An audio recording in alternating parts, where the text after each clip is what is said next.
Greetings and welcome to the Open-Minded Skeptic podcast.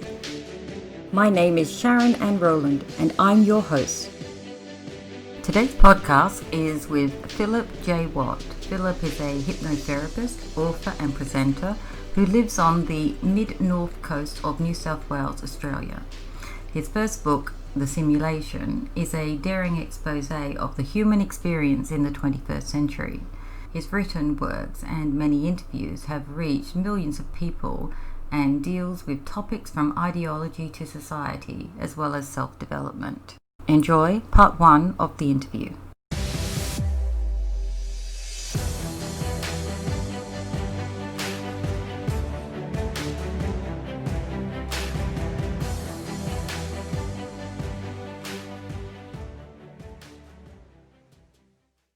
So Phil, what first drew you to a career in hypnotherapy? Okay, so it was just a natural evolution, Sharon. I have a long background in providing cognitive behavioral therapeutic type intervention through mentoring and life coaching and just general social work and connecting with people in personal and professional spheres and helping them to rearrange their conscious mind in a way that's going to be beneficial to their health and well-being, happiness, peace, all that sort of stuff. This is something I was doing to myself first and foremost. I started in my early adulthood and young, sort of teens and early adulthood with a very depressed state and never really had huge amounts of anxiety, but deep, deep despair. And so it was very important for me to make a choice as to whether or not I was going to resolve that or not. The choice was pretty much life or death.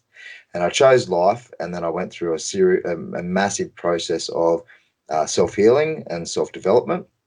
And that took many, many years to undo, to rewire, to rearrange, to build coherence through all my subcategories of health, which I might just elaborate on that now. Most people think about health as just physical or mental, but I look at it much deeper because it helped me to connect with different aspects of self so that it was easier for me to understand what I had to work on, what I didn't have to work on. So physical, psychological, spiritual, philosophical, emotional, behavioral, intellectual, relational, social, I'm not sure if I said behavioral, metaphysical. There's a whole series of subcategories of health we can reflect on within ourselves. And once we understand where we are at each level to the best of our ability in each moment, then we can start working on how to refine and do the healing, as we were talking about prior to this, the interview starting, how to do the healing, the learning and growth that we need to reach our potential in each particular moment. And then once we do that in all these levels, then we sort of build coherence within our system. And for the moment, it never ends. There's no end to this journey of learning, healing, and growing. It never, ever ends. There's no place that we can. A lot of people do stick their flags in the sand, but ultimately it is a journey of the expansion of our experience of consciousness. It isn't a destination of becoming enlightened. And so through all of that process, I learned how to take care of myself extremely well, and then went into into career industry to help people in that process. And then, as it turns out, I was realized, because I use meditation a lot very early on to do this sort of work, to do the introspection work and connect with myself and do the rearrangement work. There's literally hundreds of types of meditations out there, but essentially what I was doing is just really, mindfulness is one way you can look at it, but that's one aspect of meditation as well. But ultimately, I was just trying to connect with what I was through quietening myself to really understand myself, so that then I can do the transmutation or alchemization process on myself to get my neurology, if you want to look at it physically, or the conceptual apparatus in a way that was functional, healthy, happy, and at peace, ultimately. And meditation, I later realized, was self-hypnosis. I was doing a lot of self-hypnosis over the years and not knowing it. And so that's when, once I started to connect with that, I started to understand what hypnotherapy or hypnosis actually was. And it was inevitable that I was going to enter hypnotherapy because it is way more powerful than CBT alone. Way more powerful. CBT, you're dealing with a superficial aspect. You're dealing with the ego, the conscious mind, the sense of self. And I don't look at the ego as a bad thing. The ego is simply the I. There's nothing wrong with the ego. There are poorly designed egos, and there are egos that are designed in a healthy way, or a mix and match of both. And so, CBT is fundamentally dealing with more of the conscious aspects and how that is shifted through behavior. And it's when it really comes to the true powerhouse of our body, it's the body brain system. It's the heart brain, it's the belly brain, it's the head brain. It is the entire body brain system and how it tunes into its reality and what sort of pulse it's putting out and what's it sort of bring it back into itself.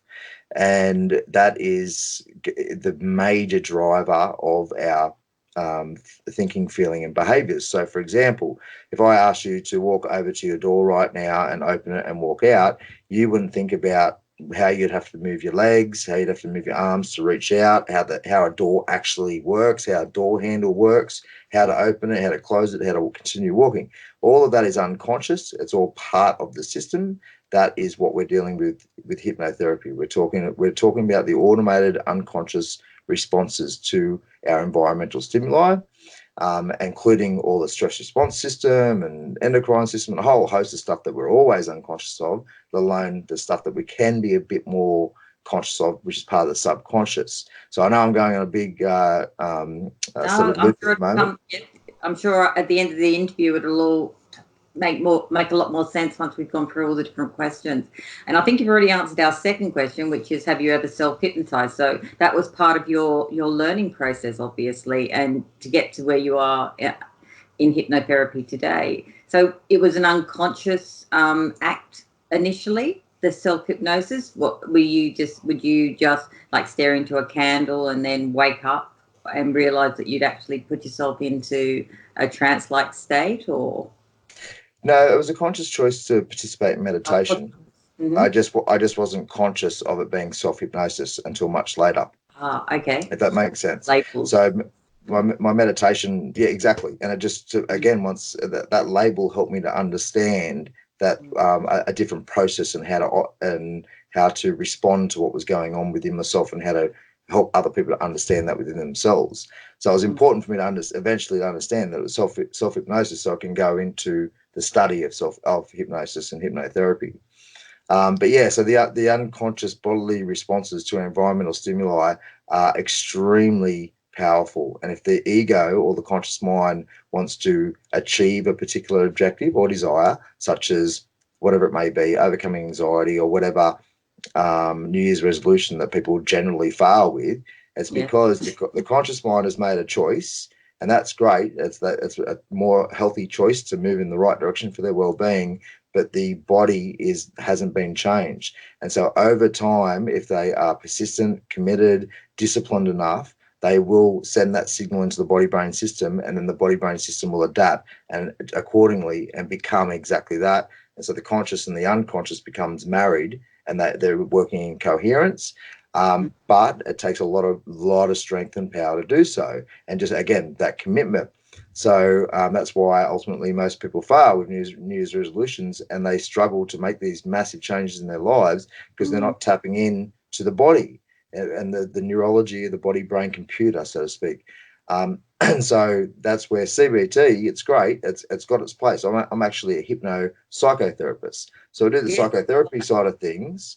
I work with the conscious mind, rearrange that. But you need to marry that with the body-brain system if you want to make it an efficient and effective process, and one that's made of less suffering. Because if we're sitting there talking to the same psychologist for 50 sessions or whatnot, and a lot of the time it's not even effective to get the real changes in the system. So hypnopsychotherapy or hypnotherapy, excuse me, will be the go-to therapy one day. The clinical research is super clear on it. It is much more effective than just working with the conscious mind alone. And I highly recommend that people learn meditation, self-hypnosis techniques to work with their body-brain system to change the story of the subconscious, because the subconscious works with emotions or feelings and just the general story, the visuals, the emotions, and the story associated with that process. And working with that is going to make the shifts, the changes that people want so much smoother, so much easier, and so much more pleasurable too. Yes. Could you give me a moment in between questions? My environment here has changed. I think about four people just walked into it, and I just want to give them a bit of a shush. I'll be 2 seconds. Yeah.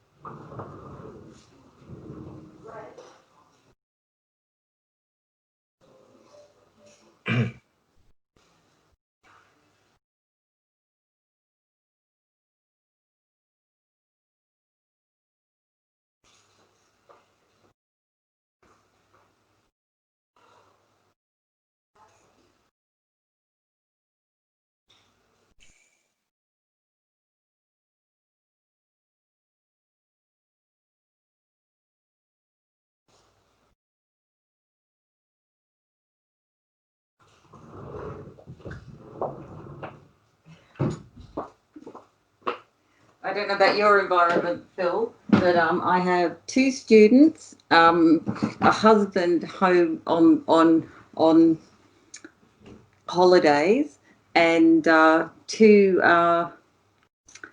boyfriends all roaming around my house, and they've all just infiltrated in the last 2 minutes. So sorry about that. Anyway, let's kick back off. So, do you have a mission as a hypnopsychotherapist? Do you have like a goal? Did you sit down and like myself write out a bit of a business plan, or like what why? I suppose I'm asking you on a Sharon, on a can, can I global can I sort of. can I just interrupt you for a moment? I've just had a knock on the door too, so give Oh, me a sec. okay. See you.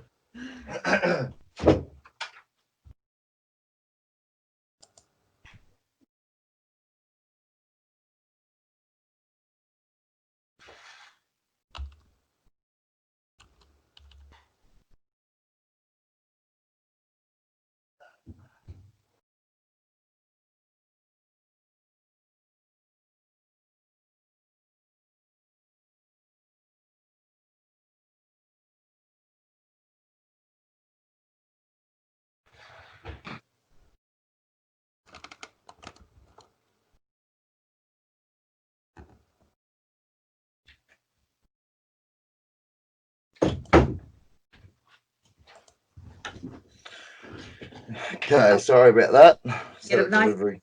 Did you get a parcel? Yeah, I was gonna. I did. Mm. Yeah, I sensed you had a parcel coming. So, what's your mission as a hypnopsychotherapist? And do you have one? Did you sit down and actually set out a goal? And this can be on two levels. It can be a personal mission, or it could be something that you want for the global good. Yeah, well, I guess it just plays into my personal mission of just following my natural evolution of healing, learning, and growing. Again, I've made my purpose or meaning to life very simple. It's a general direction that I head in.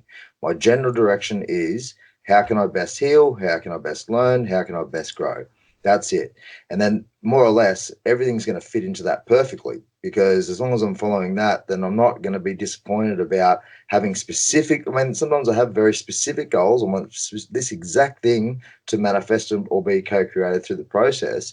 But if my general purpose is not to be these specific things that head in a general direction, then my purpose is always being fulfilled. So I'm always feeling like my sense of connection and just my sense of being is being realized. And so there's no disappointment, and the less expectations I have in my life, the more that I'm pleasantly surprised and really enjoy the process that I'm going through. Yes. So for me, that was a very simple way to let go of the need to have complete control of what I'm creating and what where in what direction I'm heading. If I can just if I head in that general direction, and if I fall in between that somewhere, fantastic. I'm happy. I'm in symbiosis with what I'm trying to achieve. So when it comes to hypnotherapy, that was just a natural evolution. I'm contributing to hypnosocotherapy becoming more mainstream. Absolutely. It will eventually happen, but do I look at that as my mission? No, not really.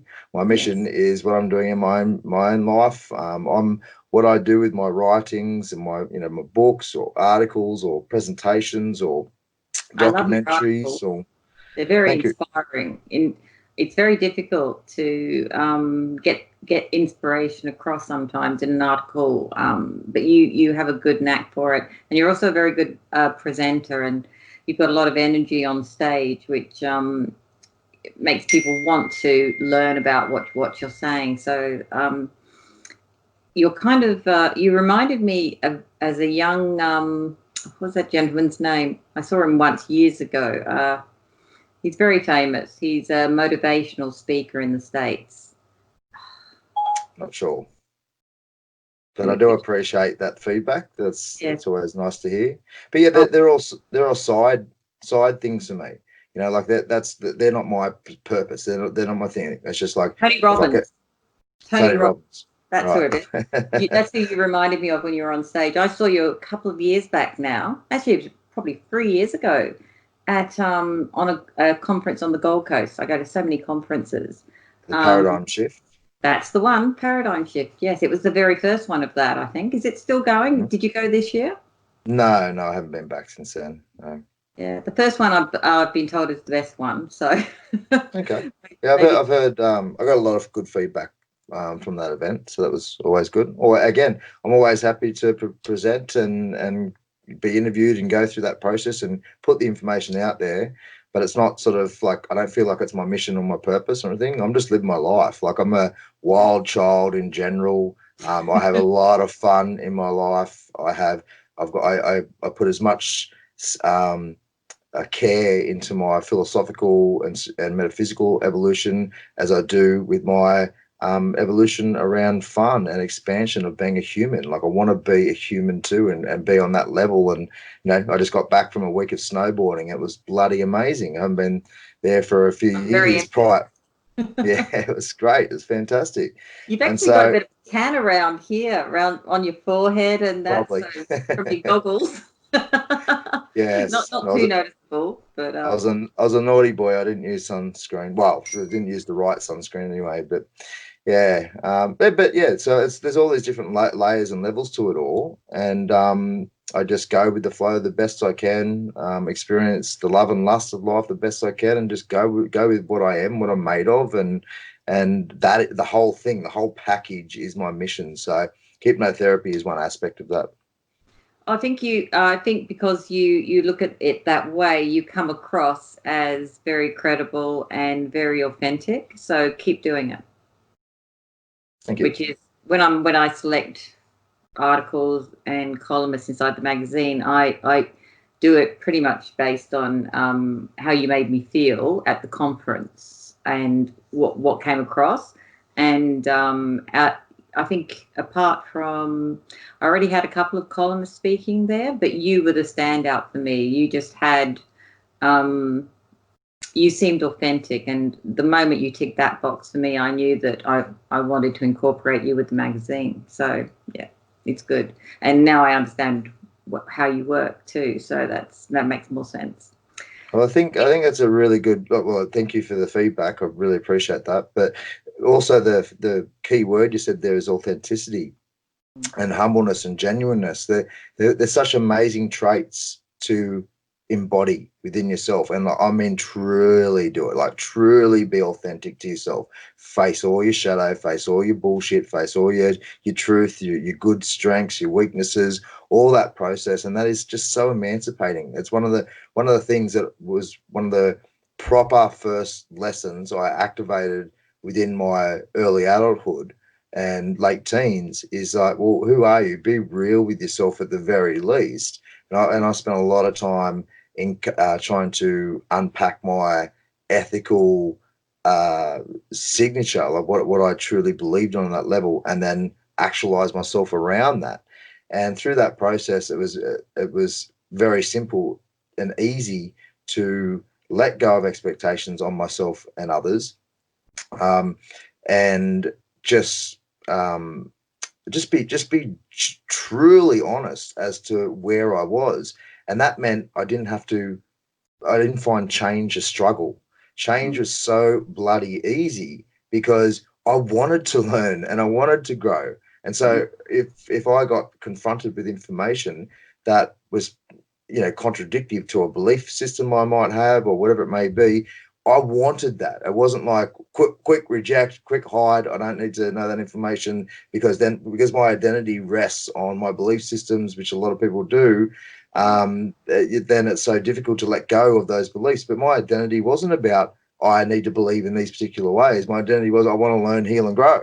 So therefore, it's like that's easy. That's my purpose right there. And so change at first is difficult, yeah, but once you really embrace and embody the process, it's easy. It's so simple, and in fact, it's desired.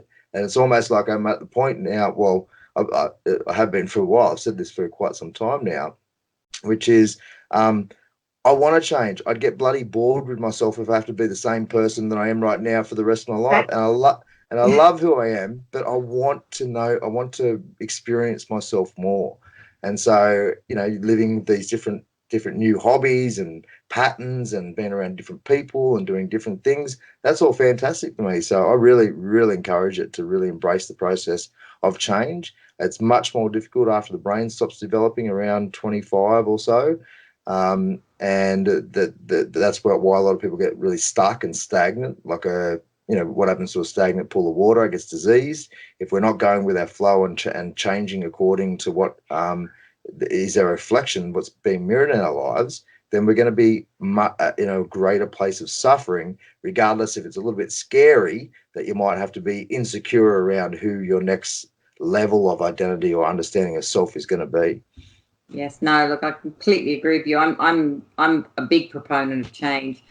In fact, when I was in the IT industry, I was a process analyst, and I'd spend my life going into organizations and cleaning up everything. I'd change everything from their processes to the people to, and there was definitely a high component of trying to change people's thinking. In that, I do a lot of not just teaching the new system that was going to be rolled out, but there would be methodology classes prior and I would implement quite a few techniques to, jazz up the thinking of the people and to kind of knock them around a little bit so that they would start thinking more creatively. And before we actually got into the actual system rollout or whatever. And a lot of the stuff I did in my IT career, I look back on now and realize I was a change agent for so many people during that 20 years. And which I'm quite proud of. I've even had people come up to me because I used to consult a lot. So I probably worked for, I don't know, probably over 50 companies during my consultancy years. So I have complete strangers still coming up to me in the street in Brisbane and saying, oh, we did this and it was really great because you made me think this way and whatever. And it's so important for people to, and you're so right about the rut. And it's not just at 25. People constantly get themselves in ruts, and you do need to change. Not only it's not just your physical things, but it is your mental. You've got to jazz up your mentality too. And it's like this year, I've gone back to university. I'm doing a Bachelor of Digital Media, and mostly because I want to start to upgrade what I'm doing, my production status, and I want to start doing documentaries and get the magazine to a point where it's more of an interactive experience than just a magazine. So, which is one of the reasons I wanted to do these video specials. I'm starting to get it into more of an interactive mode over the next few years while I'm studying, and then I want to kick into a full interactive experience for people. Maybe even having some live sessions when the magazine goes live and that, which will be awesome. quite, yeah. But no, I'm completely on board with you on the change stuff. So I might just interject and add one more thing that with all my clients, I say to them, look, who's the only person that has to really put up with you for the rest of your life? It's you, right? So you're your greatest project. just look at yourself as the greatest project, the greatest thing that you can create in your life. Do you enjoy yourself? How have you been caring for yourself? How do you have to face the ways that you've been hurting yourself?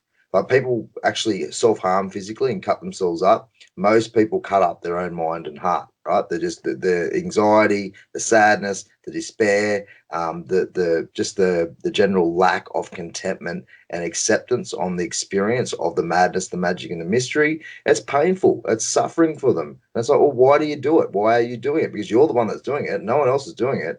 You're responding to your environmental stimuli in a particular way. Sure, at the very start, you might have had a traumatic event, or you might have been treated poorly by some people, and you can't control that.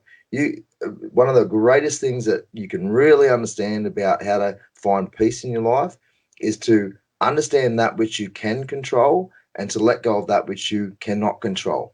You can't control the past. It's done. You can't control how people have treated you or how they will treat you. You can influence it. You can certainly put yourself in environments where you're not going to be around people that are going to harm you more than not. You can certainly have manipulation there, but ultimately you can't control the outside world. All you can do is control your response to your outside world. And so if you're being treated in a particular way and you were harmed, that sucks. It's not cool. Everybody agrees with that. But ultimately, if you're going to perpetuate that harm in your own system, in your mind, body, brain system, and energy system, for days, weeks, decades, years and decades after it, well, that's on you. That's your choice to perpetuate that self-harm within your system. Once you realize that and take responsibility for that, then you can emancipate yourself. But up until the point, if you're going to sit there and, I call it blameism. I don't know if this is a thing, but I've called it blameism for years now. People blame the government or the parents or the ex-partner or whatever it is, the general reality. They're blaming it all, putting all the blame on everything outside them, instead of taking responsibility for how you want to think, feel, and behave. If you want to think and feel and behave differently, then you need to reorganize your conscious mind, the ego, in a functional way, and you need to put that into the body brain system and reorganize that in a functional, healthy, and a peaceful way as well. And so that's where all these other techniques, including seeing a hypnotherapist, can help supercharge or make that process much more efficient, because you can change the story of the subconscious very easy. There's just some tips and tricks and tools that you need to do to apply that and move forward. So, and not only all of that, in as much as it's fantastic to want to make the people in our lives feel good about you and the relationship and the communication and all those sorts of things, ultimately, you don't know how people are truly. We could lie our way through our entire lives to both ourselves and others, and we could be very, very convincing at it, and nobody would know any different. But ultimately, we ultimately know, even if it's just on an unconscious level, how hypocritical we are, how much we're bullshitting ourselves, how much we're out of sync with our health and well-being needs, and all those sorts of things. So that's where we have to be honest with ourselves and go, right, well, I'm the one that has to deal with myself for the rest of my life. Let's make this the best possible journey I can, regardless of the challenges that I might be faced with in this particular moment and every other moment that comes afterwards. It's funny you should say that. I have a policy with friends. I allow them to whinge about something to me once. The second time they whinge, I just look at them and say, if you're not prepared to act and do something to fix this situation, you're not allowed to whinge to me about it anymore. and I constantly, whenever I see the same person, if they go at it again, normally it's about a partner or someone at work, and I just say, no, you're not allowed to whinge to me until you fix the situation. And then I want to hear the good side or the bad side, or whatever happened, no matter if it's good or bad, I'll hear that. But I won't tolerate just constant whinging, mostly because I think I went for about 20 years of friends just listening, and it started to affect me. It was a very toxic relationship when all you're doing is listening to the same relationship patterns of friends that they're never going to break, and they just keep replacing one bad partner with a similar bad partner, and so one day I just thought, no, all I'm doing here is enabling these people. So yeah, I lost a few friends that way, but now I've got quality friends in my life as well. So it's also a culling technique, which unintentional culling technique, but probably for the best. So anyway, let's say I'm a young, Can I metaphysical just interject? Sorry, just one moment on that too, Oh, sure. because this has just been a big conversation in my life recently about toxic empathy. People use it's almost like addiction. They're addicted to helping people, even though they're taking on all this toxicity and nothing's changing around them. It's like Yeah. an escapism. Like some people will go escape with TV or whatever it may be to not have to deal with the general reality. And there's nothing wrong with a bit of escapism every now and again. I'm not saying there's inherently bad or anything. Ongoing escapism to the point where you're not dealing and facing that which you need to within self to evolve self is definitely a problem. But a lot of people get addicted to as an empath, because there's a lot of great empaths out there who literally feel the feelings of other people through the exchange of information on a field level. But they're also, I'm someone who's what I call a rational empath, where I can feel their feelings based on my logical analysis of what they're going through based on my own experience in the past. So I sort of, my electromagnetic field or force field or whatever you want to call it, the aura, it's quite protected. I've got a great defense mechanism up, great philosophical force field. I've caught it for quite some time. So I tend not to let toxicity in to my system. So I won't actually literally feel their feelings. What I'll do is I'll rationalize what they must be feeling and respond on that sort of level. But a lot of people, their fields are broken and tears and it needs great repairs. I do this with all my clients. This is a universal thing that I do at the very start, is to at least get your system into a place where you can actually care for yourself. Because if you don't do that, then all this other stuff's going to continue to bombard you, and it's not going to be, you're not going to be able to organize and get yourself more healthy if you don't. But there's nothing wrong with being an empath and wanting to help people and all the rest of it. But I think you've just summarized that so beautifully. Like it's why would you want to repeat this, go through the same stuff over and over and over again? If people aren't prepared to act on what they've got in front of them as an opportunity, the opportunity, whatever it may be, to change or to make whatever changes internally or externally, then there's no need for you to go through that process. So toxic empathy is a really serious issue, not only because people genuinely want to help, but they're the way that they deliver that help, maybe they're not in a position to actually do that. It's like the old adage: you can't love somebody else before you love another. You can't respect others until you respect yourself. You can't. I think I said it right the first time. You can't love another until you truly love yourself. Like it's about you. You really need to understand what you are to really do that elsewhere. And it's the same as helping people. You can't help others to the extent you want to until you've helped yourself to that extent too. So there's a whole process of, if you're a toxic empath and you've got all that stuff within you, you're not going to be able to deliver the service that you want, for starters. But not only that, there's an escapism as well, where some people don't want to face their crap. So they'll do it through trying to help others. And as much as they might be able to help some people in certain ways, ultimately you can never do the great work that you'd want, the great service that you'd want to provide, if you haven't provided that service to yourself. Start with you first and then move out from there, essentially. Yeah, it's yeah, I agree. So if a young metaphysical person came to you thinking about breaking into hypnotherapy, what kind of advice would you give them? Well, at first I'd say hypnotherapy isn't metaphysical. Two completely separate things. Hypnotherapy is Or sorry. do you see it more as a clinical science? It is. Absolutely, it is. Yeah, it's the clinical research on hypnotherapy, on meditation, on mindfulness, on any focus-based state is phenomenally abundant, and it shows amazing results on shifting the experience of the person in whatever way, whether it's thinking, feeling, or behaving.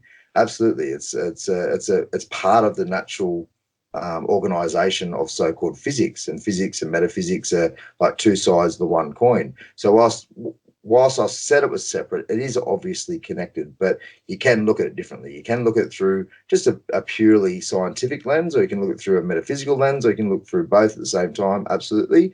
But when it comes to the mainstream, I would probably deliver the information through more a scientific lens, so to speak. But anybody could come to me and say, what do you want to do? What the question was, I want to be a hypnotherapist. What kind of advice would you say, yes, this is a wonderful industry, or have you met so many challenges that you might dissuade somebody, or is this an industry that you feel there isn't enough hypnotherapists inside, and the more the merrier? Oh, look, I guess the more the merrier. The challenge is getting public acceptance and medical acceptance. The most of the doctors I've spoken to, I've gone and delivered presentations to medical practices and spoken to doctors about it, and they've got no idea what's going on. More or less, they've got no idea. They're not up to date with the research whatsoever. Just like they're not up to date with the research with the endocannabinoid system, which receives the cannabinoids which come from cannabis, and it's our companion plant, not just on medicinal levels, but also a resource level. These people have been trained very poorly. It's been trained into a particular system. It is what it is. You can't deny it. If you don't know this information, then your training hasn't been adequate. And so that's a real issue. What I would suggest to people who want to get into hypnotherapy, well, first and foremost, get your own shit sorted.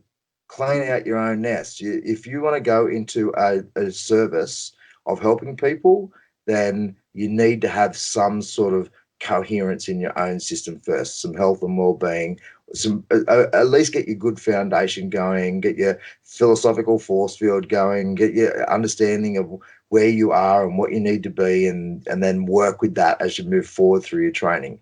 Because there are so many toxic psychologists and other social workers and people that are meant to be helping people. They're toxic. I've worked with a lot of people in this industry over the years, and they're not just physically toxic, really. I mean, go to a doctor who's extremely overweight and get them to inspire confidence about looking after their physical health. It doesn't really exist, right?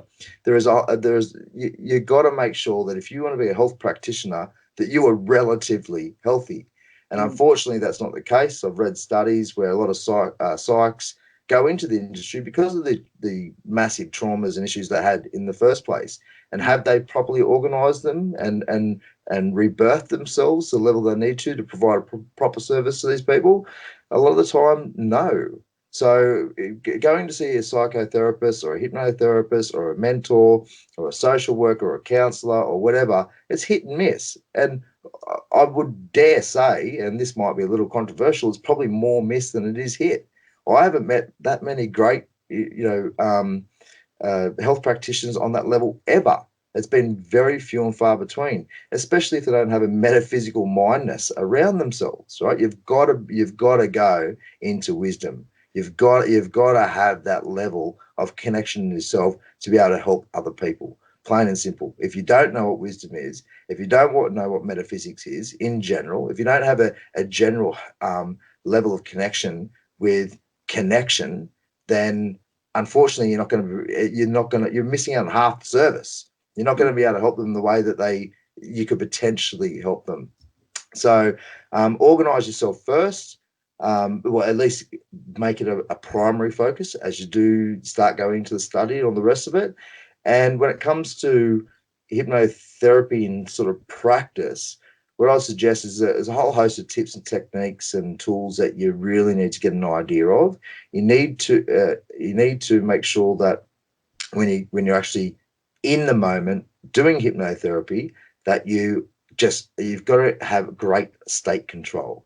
And state control is essentially you being a hypnotherapist and using your words to ensure that they drop into a deeper level of trance. Or I haven't really spoken about this yet, so I'll do this quickly now. Quick interjection of what trance is and how it works. All of us have been in trance. All of us have done self-hypnosis. All of us have been hypnotized. Every single one of us. Any sort of seed that's been planted when we're a kid especially, but even in adulthood, is a form of hypnosis. We all use hypnotic language all the time. All of us are using manipulative language at every stage to help to either entertain somebody or to get what we want or to give them what they want. We all manipulate everybody all the time. We're trying to influence people at every level, even if it's just entertainment. I want to provide an entertaining story. That's manipulation. Manipulation doesn't have to be a bad thing. It's a neutral thing that can be used for either positive or negative purposes. So we've all been participating in trance. In fact, you could argue that we're always in trance, just a different level of trance. Yeah. But ultimately, each and every day, we pop in and out of deeper levels of trances. So daydreaming is a perfect example, or when we're washing the dishes and we're thinking in our own heads about something and we're not really paying attention to the washing of the dishes process. We're just doing that automatedly. The unconscious body knowledge just goes about and does the washing of the dishes, and we're thinking in our head. So that's a type of trance. Another common one is people when they are driving along. Yeah. And they totally forget that they're driving and they're thinking in their own head. And then 5 minutes later, or even sometimes an hour later, they'll get home or wherever, they get to a new place and they'll go, oh, wow, I haven't even been paying attention to the road this whole time. Did I go through that red light camera doing the right, speed camera doing the right speed? Did I go through red lights or whatever they're thinking? Because you're not aware of it. You're in a trance. You're thinking in your own head at that stage. So we're always going in and out of trances. Daydreaming, another common example. Anything that we've got a focus-based state. So anything that we've got a singular focus, gardening, going for a run, and a lot of therapeutic and developmental potential happens when you actually go for a run, because all this stuff comes up, and you've got an opportunity right there and then to do effective, what I call self-administered hypnosocotherapy. So what that means is we're always doing hypnosis on ourselves, meditative introspection and rearrangement. It can either be therapeutic and developmental, or it can be the opposite. Most people perpetuate the negativity. So if an anxious thought comes up, they feed that anxiety, and then it gets worse, and you're sending a signal down to the system. That's exactly how you need to think. And so you're basically hypnotizing your body to say, yes, you're doing the right thing. You're thinking negatively, and I'm going to sanction that, essentially. We've got an opportunity to do self-hypnosis every day, all the time, in a therapeutic and developmental way, if we so choose. We've got to learn how to interrupt the pattern of the stuff that we don't want, and interrupt it with a new philosophy, concept, feeling, whatever it is, to move in the direction that we want to head in. So truly understand, going back to the if people who are interested in hypnotherapy, understanding all of that, and that this is a very natural process. We are always in a constant process of either coming to coherence consciously and unconsciously, or not facilitating that process. So we're capitalizing on the opportunities we've got every day to care for ourselves in the learning, healing, and development stuff that I talked about before. If we think and constantly understand that in our experience, we're going to make our lives way more efficient and effective on the journey that we all should be, really excited about. So I'm not sure if that answered the question, Sharon. No, that's great. It actually brought to mind, I wrote a series of science fiction novels back in 2008, between 2008 and 2011, which were published in 2012. And when I was writing the novels, I would drop my kids at school, and then I would go to the local library. And I'd probably sit down at the local library of a computer about 10 o'clock each day. And then suddenly I would kind of wake up, and my alarm would go off, and it was about 2:30, so time to go and get the kids from school. And the library staff used to call me the zombie, because basically I would go to this zone place where I couldn't, and I would look down at 2:30, and I would have typed pages and pages of my book, and I couldn't remember that time at all. Basically, I just felt I was channeling something, and as I was typing away, and the library staff used to say to me, because I did this for about a 3-year period. You see, I'd go in, one day I'd stay home and I'd edit what I had done the day prior, and then so pretty much 3 days, Monday, Wednesday, Friday, I'd be at the library, and the other days I'd be home editing and have the day off on the Sunday. And the library staff got to know me so well. They knew not to disturb me, not to wake me up, because they felt it was kind of like a sleepwalker, like you don't wake a sleepwalker. And so I know exactly what you're talking about, that zone out kind of, I've never had anything that I could compare that to in the rest of my life, except for maybe when you go camping, staring into a campfire, and you get that trance-like effect. But that zoning out for that 3-year period, and that I think it was channeling of some type, or maybe attaching to, I think we call it the Akashic record or whatever. There was something. But I know that when I would check what I'd written a few days later through researching, stuff that I had never known I had channeled. And then I'd find it when I was doing the research, and I knew for a fact I didn't know that when I had actually channeled it. So I think trance is actually, for me, trance, or that zoning, I call it zoning out, to me is actually a deeper experience. It's more of a knowledge. It's like attaching to a knowledge repository of sorts. Is that how you kind of see it as well? Yeah, well, it's funny you say that, because when I wrote my book, it was about a 3-week period of more or less the same thing. It's called The Simulation, if anybody is interested, which you can see at my website at healbyhypnosis.com. And I felt the same thing, and I feel like it was a combination of my conscious mind and all the information that I'd unconsciously absorbed over the period of my life. So there's some information there, of course, that I wouldn't be conscious of, that I because it was stored in there. So, well, maybe not stored in there, because that's a whole other process of whether or not you're tuning into memory or storing memory. That's a whole other side issue. But it's the capacity to access that information has been ingrained into the body-brain system.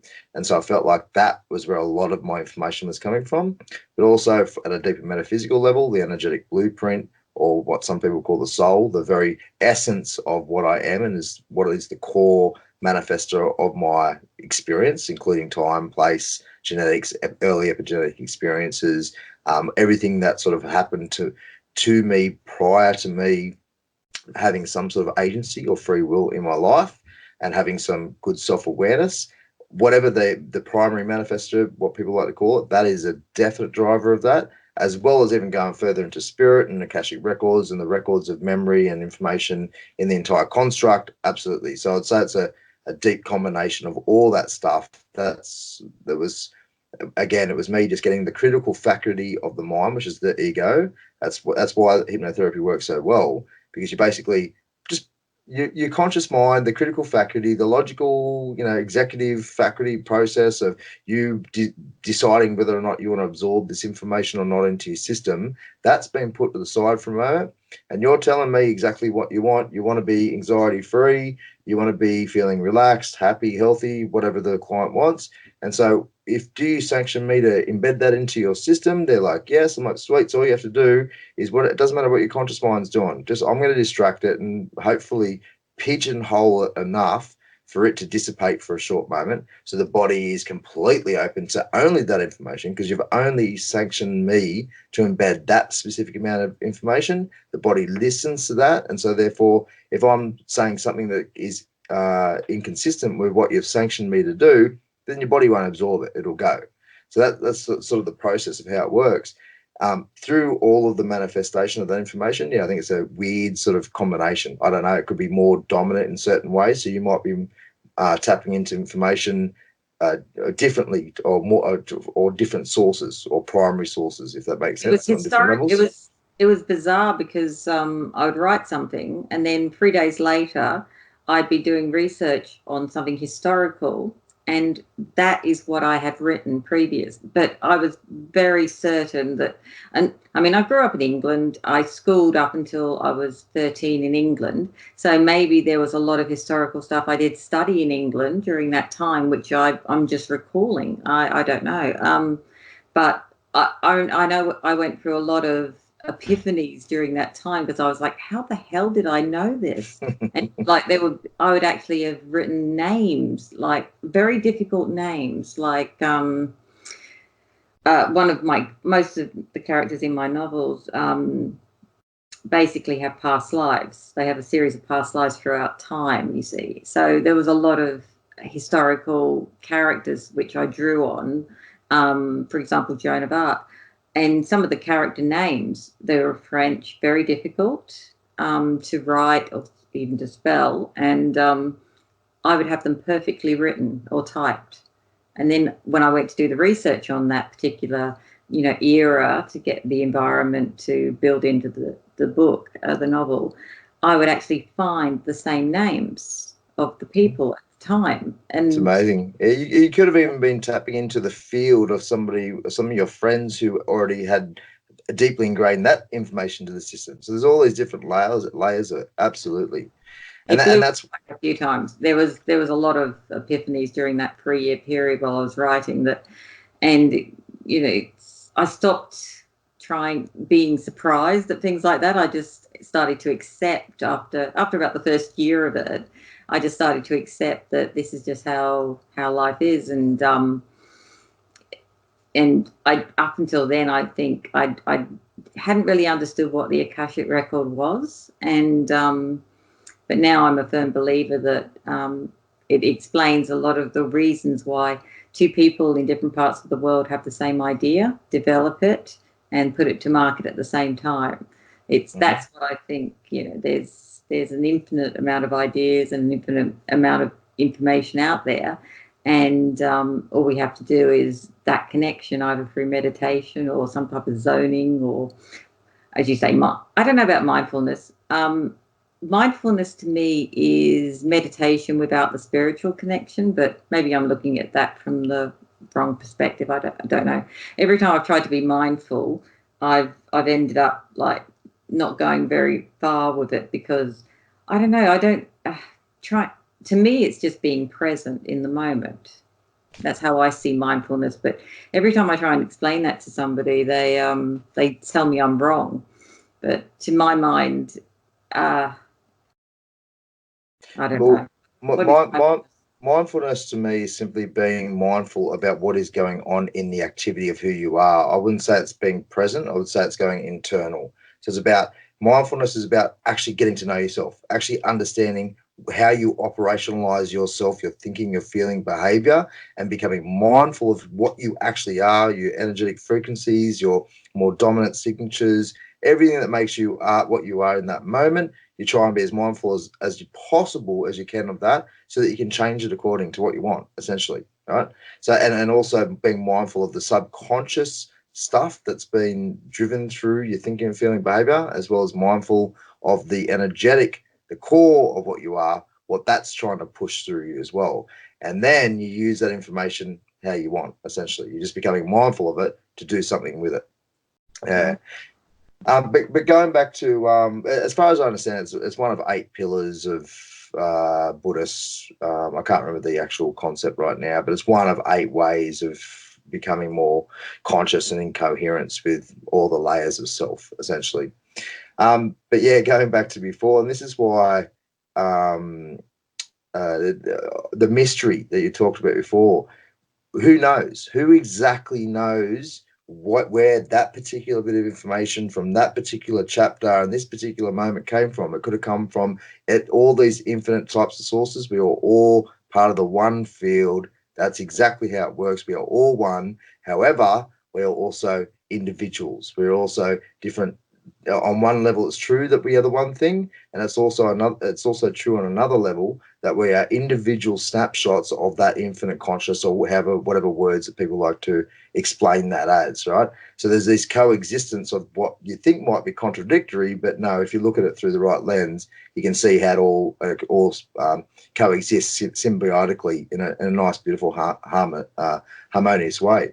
And that's what we were talking about earlier before you press record or start the interview, is that the mystery component is just so important. The more the people that an individual can accept the mystery of life, the more humble they become, the less they can hold on to expectations, and the more they supercharge their experience of the learning, the healing, and the growing, because we ultimately don't know. We've got this construct. And it's great that we sort of get to know some facts and figures and stuff in the construct and have experiences and have experiential knowledge and transmute that into wisdom in behavior, etc. That's fantastic. But ultimately, where this construct is, at what time and time and space probably not the best way to describe it, but the I thought you were about to say timey-wimey then. Sorry? I thought you were about to say timey-wimey out of Timey-wimey. I'm not sure of that. Yeah. No, I've never heard of that. But yeah, so the context of that construct is what I'm saying. We don't know where the context of that construct is. So it's great to know stuff in this, but ultimately everything is, a massive portion of this experience is a mystery, and we don't need to know. It's not important for us to 100% know the fact of exactly where that bit of information come from. It doesn't matter. Just as what we do with it, what's important really at the end of the day. And one more quick note, just on something that most people will relate to, is that the most common trance is the TV trance, zoning in or zoning out in front of the TV, and somebody yelling in the background, "Dinner's ready," and no one can hear because they're totally absorbed into that experience. Which is why advertising works so bloody well, because the critical faculty is put to the side, sort of to a little bit. You're still engaging in the story and whatnot. There's still some thinking and processing going on, but ultimately your body is really open to the information that's coming through the TV, which is why billions upon billions upon billions of dollars spent on advertising, because it puts suggestion into the system, and later on that suggestion will come up as, I think, you know what, I think I really do want that particular type of car. I really want that. And people feel that's the free choice. But in fact, it was a suggestion put into the system whilst they were tranced out watching TV. Yeah. Don't get me started on TV. I haven't watched it for about 10 years.